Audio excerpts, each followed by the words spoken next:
భారతదేశంలోని ఉద్యోగులకు ఆర్థిక భరోసా కల్పించేందుకు కేంద్రం ఎంప్లాయీ ప్రావిడెంట్ ఫండ్ ద్వారా ప్రత్యేక చర్యలు తీసుకుంది.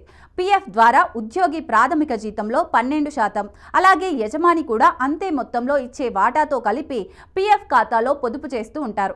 అయితే మారుతున్న టెక్నాలజీ ప్రకారం ఈపీఎఫ్ఓ ఖాతాదారులకు మెరుగైన సేవలను అందించేందుకు చర్యలు తీసుకుంది.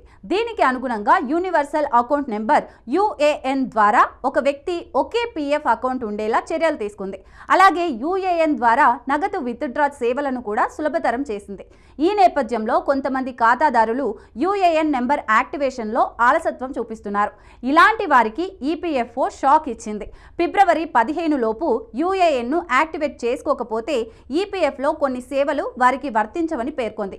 యూనివర్సల్ అకౌంట్ నెంబర్ యాక్టివేట్ చేసుకోవడానికి గడువును ఫిబ్రవరి 15 వరకు మాత్రమే ఈపీఎఫ్ఓ ప్రతినిధులు చెబుతున్నారు.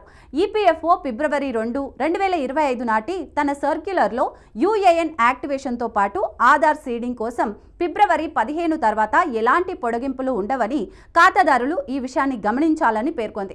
ముఖ్యంగా ఈపీఎఫ్ఓ ఈఎల్ఐ స్కీమ్ ప్రయోజనాలను పొందడానికి యూఏఎన్ యాక్టివేషన్తో పాటు ఆధార్ లింక్ చేయడం చాలా ముఖ్యమని నిపుణులు చెబుతున్నారు. యూఏఎన్ అంటే ఈపీఎఫ్ఓ కేటాయించే ఒక ప్రత్యేకమైన 12 అంకెల సంఖ్య. ఇది ప్రావిడెంట్ ఫండ్ ఖాతాలను నిర్వహించడానికి అవసరం. ఇది వివిధ యజమానుల నుంచి అన్ని పీఎఫ్ ఖాతాలను ఒకే ఖాతాలోకి లింక్ చేస్తుంది. ముఖ్యంగా ఉద్యోగాలు మారేటప్పుడు నిధులను సులభంగా బదిలీ చేయడంలో సహాయపడుతుంది.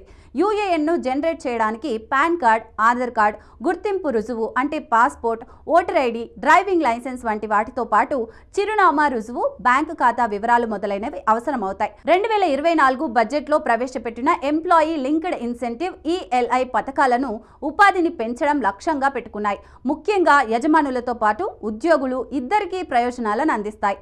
ప్రయోజనాలను పొందడానికి ఈపీఎఫ్ఓ నమోదు కావాల్సి ఉంటుంది.